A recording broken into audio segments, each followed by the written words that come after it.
Well, what I'm intending to do here is just to give you an overview of my life when I became an elder and what I experienced thereafter. This isn't meant to be my full life memoirs or anything like that, but just something just to give you a little bit of an overview and an insight into my life. I hope it's of use to you.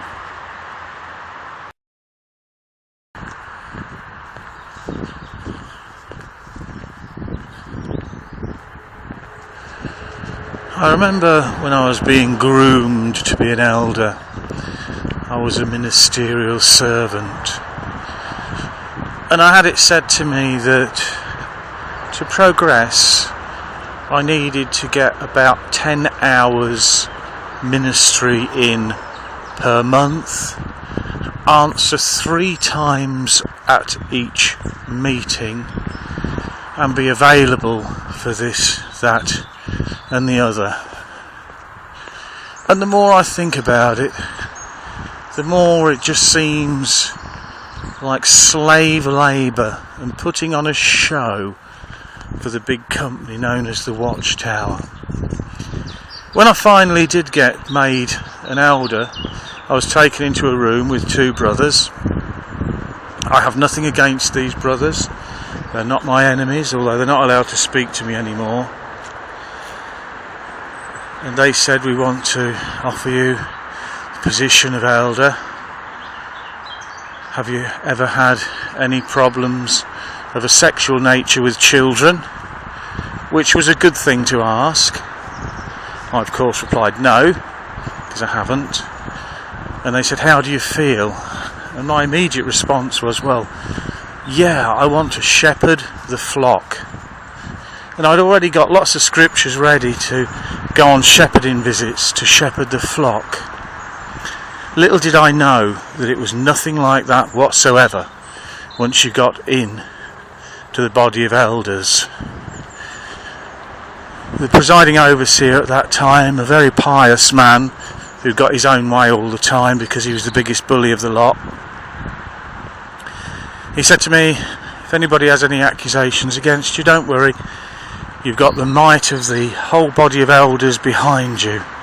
We'll support you. Ha ha! Liar.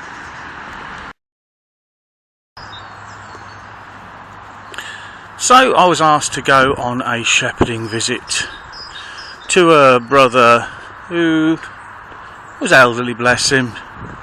He couldn't do much. And his daughter was disfellowshipped, and he was associating with her.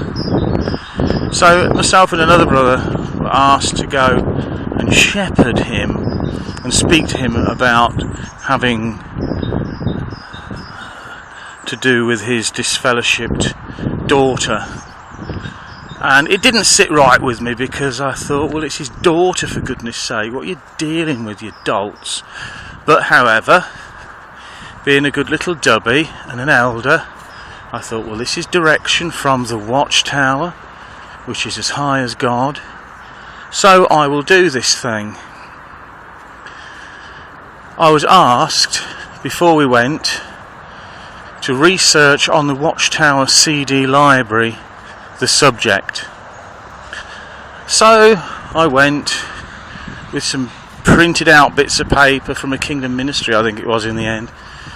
And really all it said was that you should only have minimal contact with disfellowshipped relatives. So the more I think about it, the sicker the Watchtower is.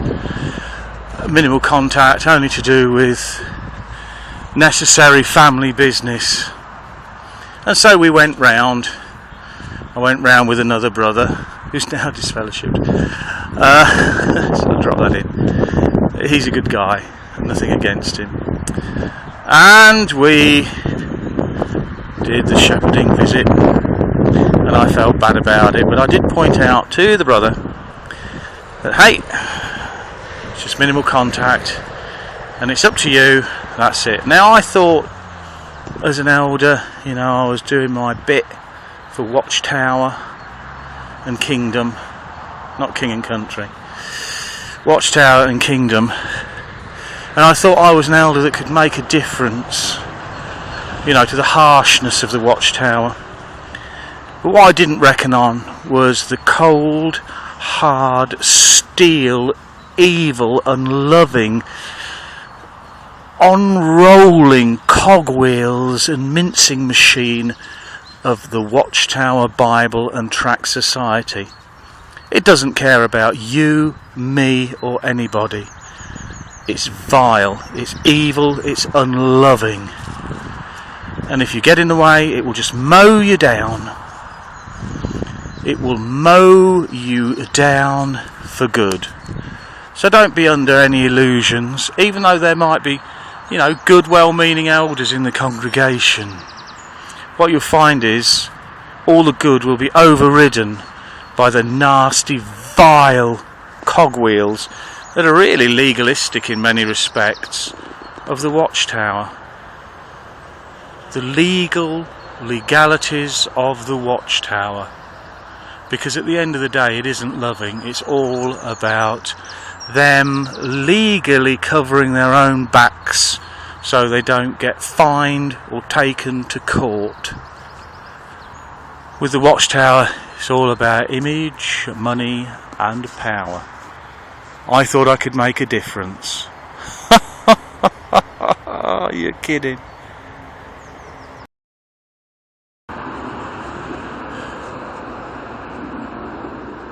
I was never involved in too many judicial committees as an elder.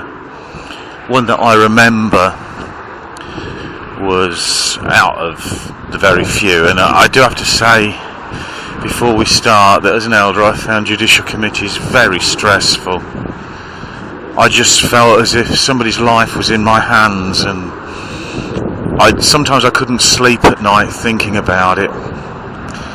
And some elders are like that. They feel that somebody's life's in their hands, and it's an awful situation to be in. It's an awful way to feel. But having said that, there are those elders who couldn't give a monkey's. Had a case where a young man had confessed or been ratted out. I can't remember now. I try not to think about these things. He'd been ratted out or confessed to living with somebody that he met on Facebook. Ho ho! Join me on Facebook, ladies. And anyway, sorry, I'm going off the point now. I'm being naughty. Anyway, cut a very long story short, we had a natter with him, we listened to him.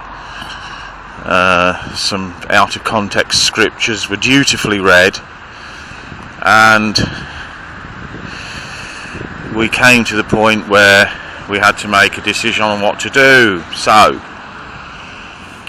one of the elders said, "Oh, I think we should disfellowship him." And I didn't want to see anybody disfellowshipped. I thought disfellowshipping was, you know, for real bad people like me now. Anyway, I haven't done anything wrong, I just disagree with the Watchtower. Anyway, that's beside the point. So this brother, I mean, he was a nice enough brother, a bit of a naive git, really, a bit of a naive twat. But anyway, he said, "Oh, I think we should disfellowship him." And I said, no, not on my watch, because he's never had a judicial committee before. Nobody had ever brought anything like this to his attention. He was quite obviously, you know, a challenged young man. I think he had kind of cognitive issues, and it faded, and now he wanted to come back, and he was having a study. Anyway, I argued the point. Oddly enough, the presiding overseer at the time agreed with it, so we just got him down to a private reproof. But I'll never forget this elder saying, "Oh, I think we should disfellowship him." Can I use the C word here?